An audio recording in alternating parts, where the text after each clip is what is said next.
Проблемы, как я уже сказал, появились на первой 1000 километров пути. Когда мы уже въехали в Амурскую область, отвалившийся пыльник амортизатора заставил в который раз заглянуть под машину. Такого увидеть никто из нас точно не ожидал. Рама на газоне лопнула ровно под передним левым колесом. Вокруг сварки так и бывает. Нельзя варить на раме вокруг. Доставай инструмент. Давай до кармана доедем.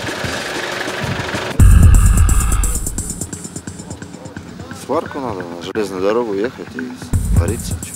Не знаю только как, потому что рама лопнула. Сколько без сварки протянем еще?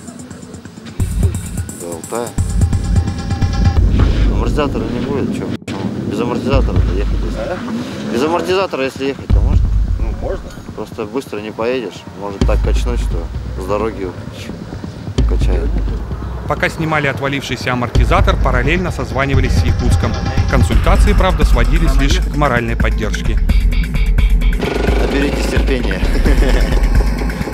Не отчаивайтесь. Ну, что, хорошо.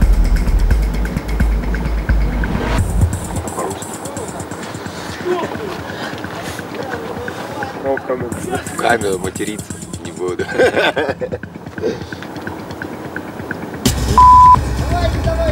Завари, опять рядом лопнет. Сварку, кстати говоря, удалось найти практически сразу. На трассе это не проблема, тем более вблизи железной дороги. Предложение на рыбалку съесть. Володя зовут. Он или сам приедет, сварка у него. Телефонка где? Будем ремонтироваться. А куда поедем? Ну сейчас, Возможно, знаю. цивилизация, сервис. Прямо на трассе. Куда же мы ехать? Не в курсе. А вы не в курсе?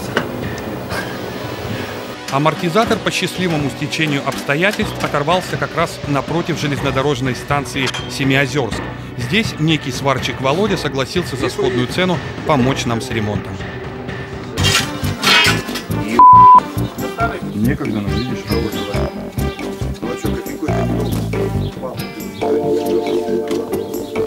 А как у нас случай, критический или нормально? Нормально.